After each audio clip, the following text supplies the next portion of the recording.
Ginsburg Court, Newport News.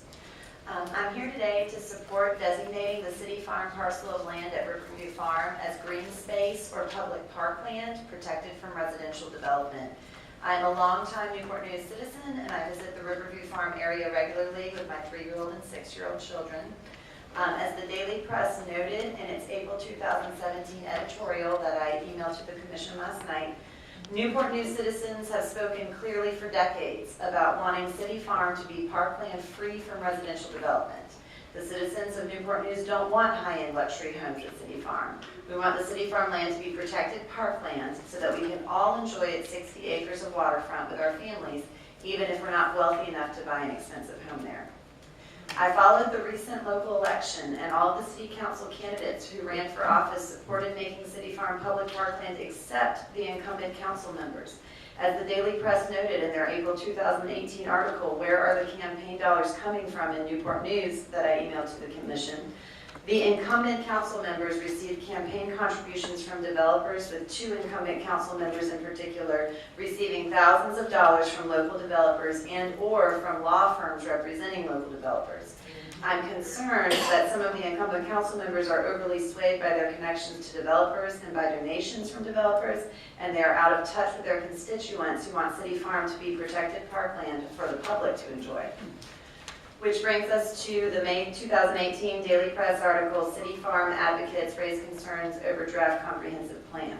There is a lot of documented evidence over the years of community members taking time out of our busy lives to come and advocate for making City Farm protected public parkland. It could be a Nolan Trail of the North, an oasis of green space and beautiful waterfront for all of us to enjoy. Yet this designation of understudy on the draft comprehensive plan, despite so much public opposition to residential development on the land over such a long period of time, raises questions about what special interests behind the scenes are thwarting the will of the community. And I understand some of the commissioners were defending the understudy verbiage, but I just hope, I don't know all the details of this, that's y'all's job, not mine, but I just hope the understudy is not a way to sneak residential development in there. That's very concerning for all of us. So I hope that in defending this understudy designation, it's not a way to slip residential development in there. That's a big problem if that's what's going on.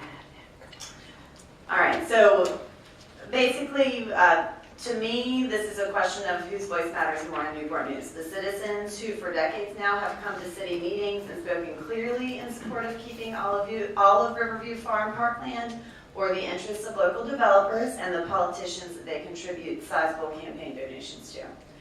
I implore you as Newport News Planning Commission members to respect the voice of the citizens of Newport News and advocate on the people's behalf to designate City Farm as parkland or green space, and to protect that land from residential development.